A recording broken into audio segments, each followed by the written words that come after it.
High বন্ধুরা, দেবার্চনা কিচেনে প্রতিদিনের মতো সবাইকে ওয়েলকাম। নিশ্চয়ই ভালো আছো, আমিও খুব খুব ভালো আছি। আজকে দেখো তোমাদের জন্য কি নিয়ে এসেছি, বুঝতেই পারছো এটা বার্গার, কিন্তু এটা সেই বার্গার নয়, এটা হলো কেএফসির স্টাইলে চিকেন জিঙ্গার বার্গার। বুঝতে পারলে? এবার চলো চিকেন জিঙ্গার বার্গারটা কিভাবে বানাবো। আমি নিয়ে নিয়েছি মাংসের ফিলে করে নিয়ে এসেছিলাম দোকান থেকে চিকেন নিয়ে এসে, এবার আমি একটু চাকু দিয়ে এটাকে ফুটো ফুটো ফুটো ফুটো করে দিচ্ছি এইভাবে। এখন আমি দিয়ে দিচ্ছি পরিমাণ মতো লবণ।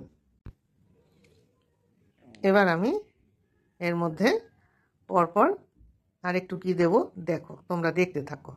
আমি দিয়ে দেবো এখন একটু গোলমরিচের গুঁড়ো।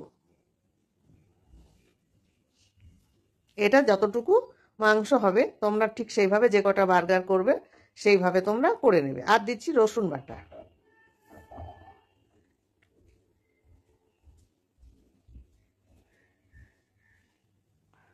আর দিচ্ছি আদা বাটা। এবার এখানে এই যে থেতো করে রেখেছিলাম রসুন, এর সঙ্গে সেই থেতো করা রসুনটুকু দিতে হবে। আর দিচ্ছি একটু পাতিলেবুর রস। তোমরা পাতিলেবু না থাকলে গন্ধরাজ লেবু দিতে পারো। গন্ধরাজ লেবু, পাতিলেবু যদি কোনোটা না থাকে তাহলে ভিনিগার দেবে। এখন আমি এটাকে ভালো করে ম্যারিনেট করে রাখবো, উল্টে পাল্টে দুই পিঠেই সুন্দর করে লাগিয়ে রাখবো।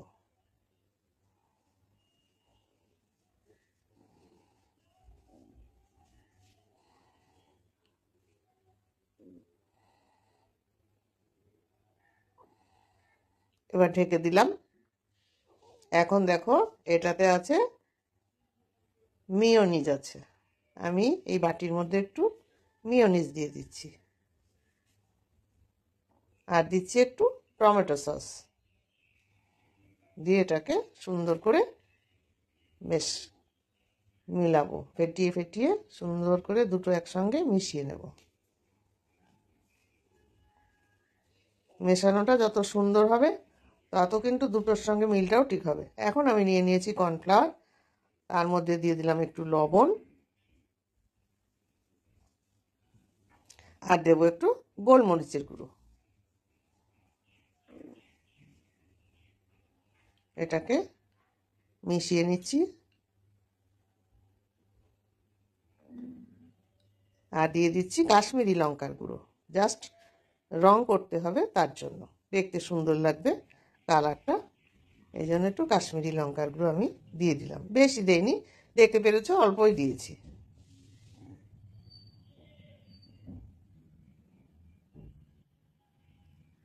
এবারে আমি কি করব, ওই যে ম্যারিনেট করা মাংসটা এর মধ্যে দিয়ে একটু মাখিয়ে নেব। হ্যাঁ, এইভাবে মাখিয়ে নেব।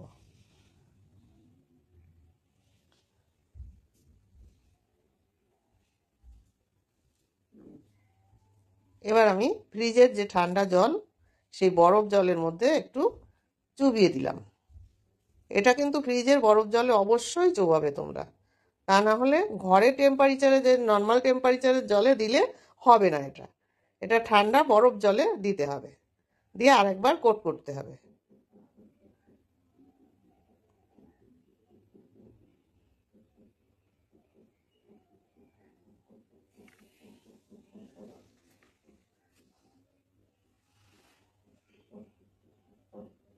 একটু চেপে চেপে কোট করে ঝেড়ে নিতে হবে। দেখো আমি ঝেড়ে নিয়েছি, ঝেড়ে নিয়ে এখন এই যে যত ঝাড়বে তত এরকম হবে। হ্যাঁ, এইভাবে ঝেড়ে নিতে হবে। আমি দুটোই এইভাবে ঝেড়ে ঝেড়ে মাখিয়ে করে নিয়েছি। এখন আমি এটাকে দিয়ে দিচ্ছি তেলের মধ্যে। প্রথমে তেলটা গরম করে নিয়েছি, তারপরে আমি এটা মিডিয়াম টু লোতে দিয়ে দিয়েছি, দিয়ে এই চিকেন পিস আমি দিয়ে দিলাম। দেখো আমি বেশি করব না, দুটো করব বার্গার, কারণ আমি বারবার বলেছি আমার ঘরে খাওয়ার লোক কিন্তু খুব কম, এই জন্য আমি দুটো বার্গার বানাবো।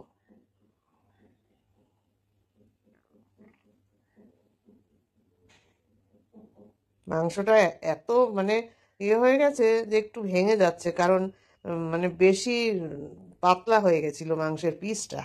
যখন ওরা কাটে তখনই আমি বুঝতে পেরেছিলাম পিসটা একটু পাতলা হয়ে গেল বেশি। ঠিক আছে, অসুবিধা নেই। খুব ক্রিস্পি হচ্ছে, একদম মুচমুচ করছে। এইভাবে আস্তে আস্তে ভাজতে হবে, তাহলে মাংসের ভিতরটা কাঁচা থাকবে না, সুন্দরভাবে ভাজা হয়ে যাবে।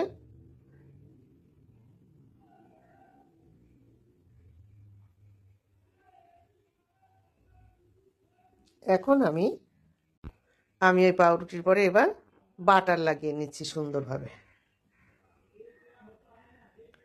বাটারগুলো চারিপাশ দিয়ে খুব ভালোভাবে মাখিয়ে নিয়েছি।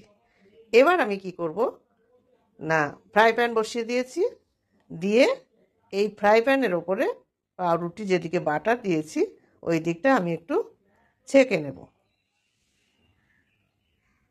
এটা একটু ধৈর্য সহকারে করতে হবে, যাতে একটু লাল লাল হয়ে যায় পাউরুটিটা, নইলে সদ্য কাঁচা পাউরুটি খেলে ভালো তো হবেই না, গ্যাস হবে। আর তারপরে এটা পদ্ধতিটাও এইরকম, সেভাবে তোমরা করবে। আমি উল্টে পাল্টিয়ে দুদিকেই সমান করে করে নিচ্ছি। দেখো লাল লাল হয়ে এসছে, দেখতে পাচ্ছ বন্ধুরা। এখন আমি নামিয়ে নিয়েছি। নামিয়ে নিয়ে এবার যে মিয়োনিজ আর টমেটো সসটা আমি একসঙ্গে মিশিয়ে দিয়েছিলাম, এইটাকে এই পাউরুটিটা ছেঁকে নিয়ে বাটার দিয়ে ছেঁকে নিয়ে এরপরে দিয়ে দিলাম সুন্দর করে। এখন এরপরে দিয়ে দিলাম লেটুস পাতা। এই লেটুস পাতার পরে আমি দিয়ে দিচ্ছি চিকেন, তারপরে দিয়ে দেবো এক পিস টমেটো। এরপরে এই পাউরুটিটা আমি দিয়ে দিলাম। রেডি আমার কেএফসি স্টাইলের চিকেন জিঙ্গার বার্গার রেডি। তাহলে দেখতেই পাচ্ছ, এবার খেতে দেওয়ার পালা। সোনা চলে এসো বন্ধুরা। তাহলে সোনাকে দিলাম, আজকের মতো এখানেই থাকলো, টাটা।